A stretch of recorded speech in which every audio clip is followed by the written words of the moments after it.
जय हिंद फ्रेंड्स, नमस्कार। आज हम लोग देखने वाले हैं सीडीपी के महत्वपूर्ण प्रश्न जो आपके प्रीवियस ईयर पेपर पर आधारित हैं। प्रश्न इसी तरह से आएंगे या इनमें थोड़ा बहुत परिवर्तन करके पूछा जाएगा। अगर आप हमारे चैनल पर पहली बार आए हो तो कृपया हमारे चैनल को आप सब्सक्राइब करके एक बेल आइकन दबा दीजिए इस तरह के और वीडियो पाने के लिए। चलिए, ये प्रश्न जो है आपके बहुत महत्वपूर्ण है और प्रीवियस ईयर से डायरेक्ट लिया हुआ प्रश्न है। चलिए, देर नहीं करते हुए वीडियो को स्टार्ट करते हैं और बताइए प्रश्न नंबर पहला।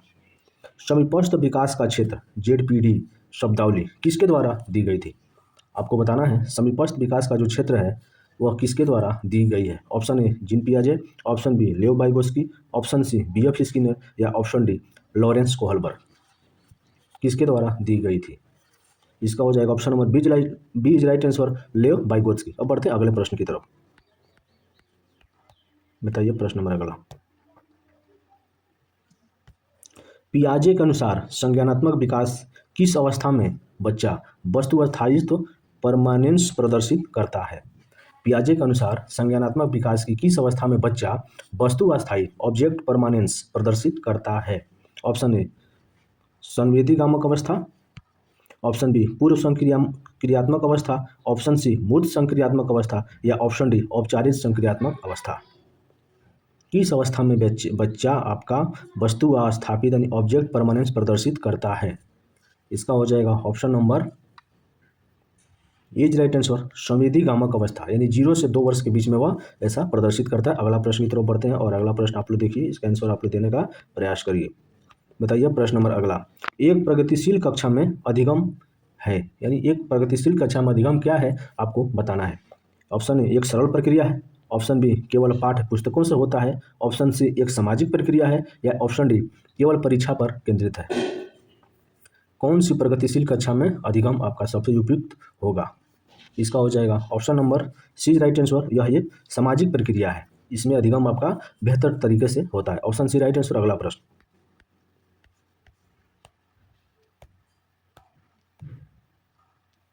बताइए प्रश्न नंबर अगला। लॉरेंस कोहलबर्ग के अनुसार अच्छा लड़का अच्छी लड़की अभिविन्यास किस चरण में आता है? ऑप्शन ए पूर्व पारंपरिक स्तर, ऑप्शन बी पारंपरिक स्तर, ऑप्शन सी उत्तर पारंपरिक स्तर या ऑप्शन डी अमूर्त स्तर। लॉरेंस कोहलबर्ग के अनुसार अच्छा लड़का या अच्छी लड़की अभिविन्यास किस चरण में आता है? इसका हो जाएगा option number B right answer, पारंपरिक स्तर। अगला प्रश्न।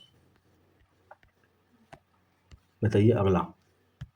नई शिक्षा नीति NEP 2020 किस पर बल देती है? रटकर सीखने पर, केवल परीक्षाओं के लिए सीखने पर, वैचारिक समझ या मानकीकृत मूल्यांकन पर। जो नई शिक्षा नीति 2020 है किस पर बल देती है? इसका हो जाएगा option number C right answer, वैचारिक समझ, conceptual understanding. Option C right answer. अगला प्रश्न। बताइए अगला। समावेशी शिक्षा का मुख्य सिद्धांत क्या है? जो समावेशी शिक्षा है इसका मुख्य सिद्धांत आपको बताना है क्या है। बच्चों का पृथक्करण करना, सभी बच्चों को उनकी योग्यता के बिना स्वीकार करना, केवल दिव्यांग बच्चों को पढ़ाना या व्यावसायिक शिक्षा देना। समावेशी शिक्षा का मुख्य सिद्धांत क्या है? इसका हो जाएगा option number B right answer, सभी बच्चों को उनकी योग्यता के बिना स्वीकार करना, यानी वो किसी भी योग्यता के हों उनको एक ही कक्षा में समान अवसर प्रदान करिए। Option B right answer. अगला प्रश्न। बताइए अगला। डिसकैल्कुलिया किससे संबंधित विकार है? यानी डिसकैल्कुलिया किससे संबंधित विकार है आपको बताना है। पठन विकार, ऑप्शन बी लेखन विकार, ऑप्शन सी गणितीय अक्षमता या ऑप्शन डी व्यवहारिक विकार। डिसकैल्कुलिया जो है आपका किससे संबंधित विकार है? इसका हो जाएगा option number C right answer, गणितीय अक्षमता। जो गणित सॉल्व करने में जो बच्चे पीछे रह जाते हैं या वो थोड़ा सा उनमें दिक्कत का सामना करना पड़ता है वह इस विकार से पीड़ित होते हैं। Option number C right answer. अगला प्रश्न। बताइए। हावर्ड गार्डनर के अनुसार एक मूर्तिकार में किस प्रकार की बुद्धि अधिक होती है? ऑप्शन ए भाषाई बुद्धि, ऑप्शन बी स्थानीय बुद्धि, ऑप्शन सी संगीत बुद्धि या ऑप्शन डी अंतर्वैयक्तिक बुद्धि। जो एक मूर्तिकार होता है वह उसमें किस प्रकार की बुद्धि सबसे अधिक होती है हावर्ड गार्डनर के अनुसार? इसका हो जाएगा option number B right answer, स्थानिक बुद्धि, स्पेटियल बुद्धि जो है आपकी राइट आंसर है। अगला प्रश्न। बताइए अगला। विकास के बारे में कौन सा कथन सही है? विकास के बारे में कौन सा कथन सही आपको बताना है। विकास स्थिर होता है, विकास केवल आनुवंशिकता पर निर्भर है, विकास एक निरंतर चलने वाली प्रक्रिया है, या विकास सभी में समान गति से होता है। विकास के बारे में कौन सा कथन सही है। इसका हो जाएगा option number C right answer. विकास एक निरंतर चलने वाली प्रक्रिया है। Option C right answer. अगला प्रश्न, अगला, समाजीकरण की प्राथमिक संस्था कौन सी है। समाजीकरण की प्राथमिक संस्था कौन सी आपको बताना है। विद्यालय, option B media, option C परिवार, या ऑप्शन डी धार्मिक संस्थान। कौन सा है। इसका हो जाएगा option number C right answer. जो परिवार है आपका समाजीकरण की प्राथमिक संस्था है। चलिए बढ़ते हैं अगले प्रश्न की ओर। बताइए अगला, जीन पियाजे के अनुसार अधिगम के लिए क्या आवश्यक है। वयस्कों के व्यवहार का अवलोकन, ईश्वरीय न्याय में विश्वास, शिक्षार्थी द्वारा पर्यावरण की सक्रिय खोजबीन, या शिक्षकों द्वारा निर्देश। जो जीन पियाजे हैं उनके अनुसार अधिगम के लिए क्या सबसे आवश्यक है। इसका हो जाएगा option number C right answer. शिक्षार्थी द्वारा पर्यावरण की सक्रिय खोजबीन, ये आपका राइट आंसर। अगला प्रश्न, पार्ड या स्कैफोल्डिंग का अर्थ क्या है। गलतियों को दोहराना, बच्चों को दंड देना, वयस्कों द्वारा दी गई अस्थायी सहायता, या रट्टा मारना। पार्ड, जिसको स्कैफोल्डिंग भी कहते हैं, यह इसका अर्थ क्या है आपको बताना है।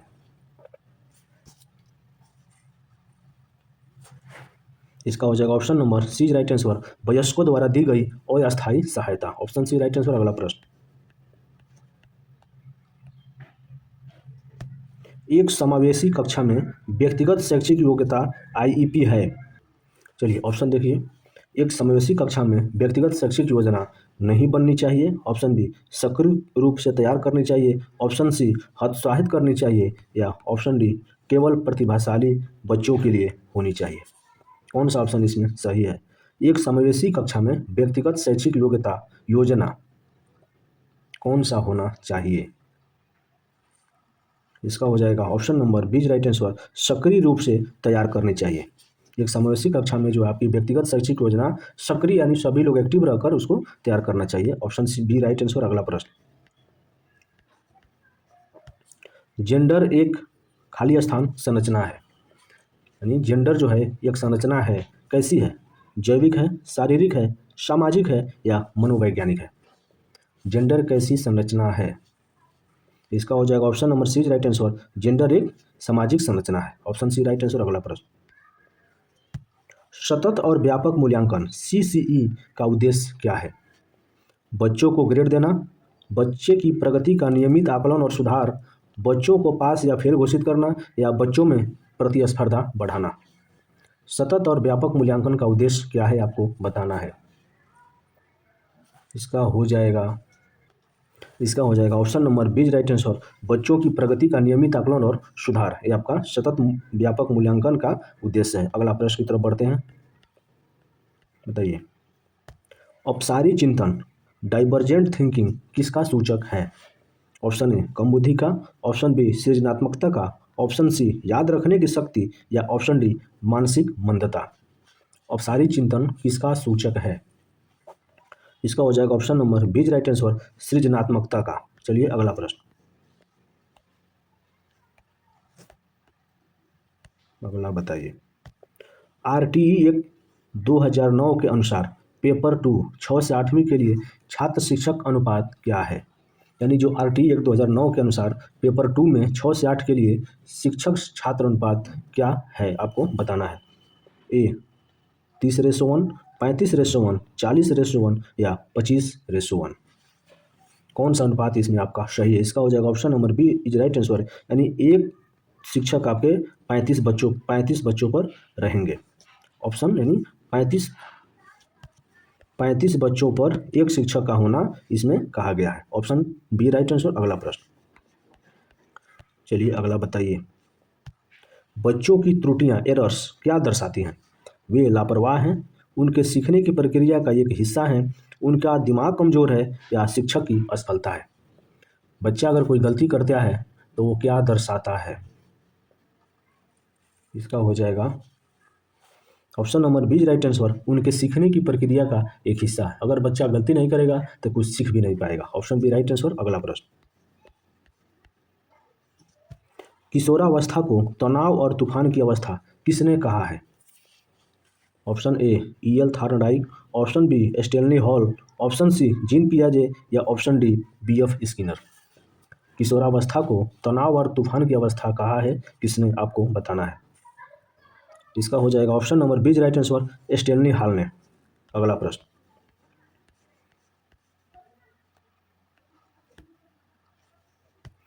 करके सीखना लर्निंग बाय डूइंग का समर्थन किसने किया है? Option A J B Watson, option B John Dewey, option C Ivan Pavlov या ऑप्शन डी कोहलर। करके सीखना यानी लर्निंग बाय डूइंग का समर्थन किसने किया है, आपको बताना है। इसका हो जाएगा option number B right answer, John Dewey ने। Option B right answer. अगला प्रश्न, संवेग और संज्ञान के बीच संबंध कैसा है, आपको बताना है। संवेग और संज्ञान के बीच कैसा संबंध है? पूरी तरह अलग है, एक दूसरे से स्वतंत्र है, आपस में जुड़े हुए हैं या केवल संवेग संज्ञान को प्रभावित करते हैं। संवेग और संज्ञान के बीच संबंध कैसा है? इसका हो जाएगा आप option number C right answer, आपस में जुड़े हुए हैं और एक दूसरे में सन्निहित हैं। Option C right. अगला प्रश्न, चलिए बताइए अगला। अधिगम अक्षमता यानी लर्निंग डिसेबिलिटी शब्द का प्रयोग सबसे पहले किसने किया? अधिगम अक्षमता यानी लर्निंग डिसेबिलिटी शब्द का प्रयोग सबसे पहले किसने किया, आपको बताना है। सैमुअल किर्क, स्किनर, पियाजे या कोहलर। कौन सा इसमें ऑप्शन आपको सही है? इसका हो जाएगा option number A right answer, Samuel Kirk ने जो है आपका अधिगम अक्षमता लर्निंग डिसेबिलिटी का सबसे पहले प्रयोग किया था। Option A right answer. अगला प्रश्न, देखिए बुद्धिलब्धि आईक्यू निकालने का सही सूत्र क्या है? आपके एग्जाम में इस तरह के भी प्रश्न एक दो पूछ लिया जाता है। इसमें बताना है कि जो इसका फार्मूला है बुद्धिलब्धि यानी जिसको आप बोलते हैं आईक्यू लेवल, इसका सूत्र आपको बताना है कौन सा है। इसका हो जाएगा option number B right answer, MA/CA/100। Option B right answer. अगला प्रश्न, कोहलबर्ग के अनुसार नैतिकता किस पर आधारित है? अगला प्रश्न देखिए और बताइए, कोहलबर्ग के अनुसार नैतिकता किस पर आधारित है? ऑप्शन ए संवेगों पर, ऑप्शन बी सामाजिक नियमों और तर्क पर, ऑप्शन सी केवल पुरस्कार पर या ऑप्शन डी केवल दंड पर। कौन सा इसमें सही होगा? ऑप्शन इसका हो जाएगा बी राइट आंसर, सामाजिक नियमों और तर्क पर। अगला प्रश्न, समावेशिक शिक्षा में बैरियर फ्री एक्सेस का क्या अर्थ है? यानी समावेशिक शिक्षा में बैरियर फ्री एक्सेस का क्या अर्थ है, आपको बताना है। ऑप्शन ए केवल लिफ्ट लगाना, ऑप्शन बी बाधा मुक्त वातावरण और संसाधन उपलब्ध कराना या ऑप्शन सी बच्चों को स्कूल न आने देना या ऑप्शन डी केवल अमीर बच्चों को सुविधा देना। समावेशिक शिक्षा में बैरियर फ्री एक्सेस का क्या अर्थ है? इसका हो जाएगा option number B right answer, बाधा मुक्त वातावरण और संसाधन उपलब्ध कराना। Option B right answer. अगला प्रश्न,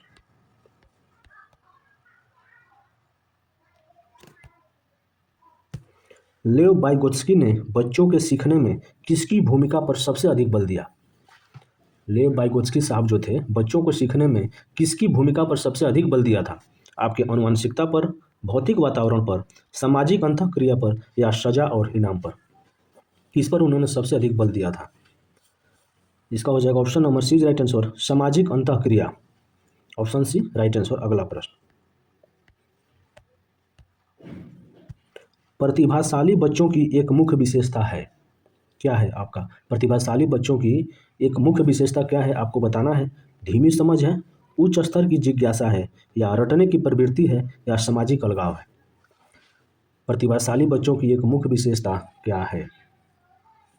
इसका हो जाएगा option number B right answer, उच्च स्तर की जिज्ञासा। अगला प्रश्न, एनसीएफ 2005 के अनुसार शिक्षक की भूमिका है, यानी जो एनसीएफ 2005 के अनुसार शिक्षक की क्या भूमिका है, आपको बताना है। सत्तावादी है, सुविधादाता है, तानाशाह है या केवल ज्ञान देने वाला है? कौन सा इसमें सही है? इसका हो जाएगा option number B right answer, सुविधादाता यानी फैसिलेटर। चलिए अगला,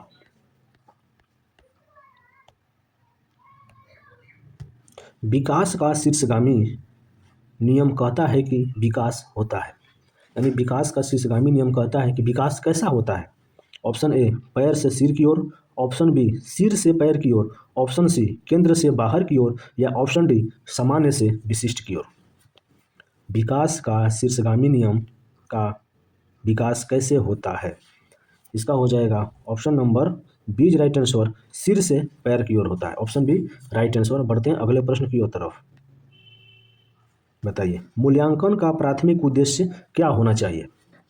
मूल्यांकन का प्राथमिक उद्देश्य क्या होना चाहिए आपको बताना है। छात्रों को रैंक देना, छात्रों की समझ में अंतराल को समझना, छात्रों की उत्तीर्ण अनुत्तीर्ण घोषित करना, या रिपोर्ट कार्ड में अंक भरना।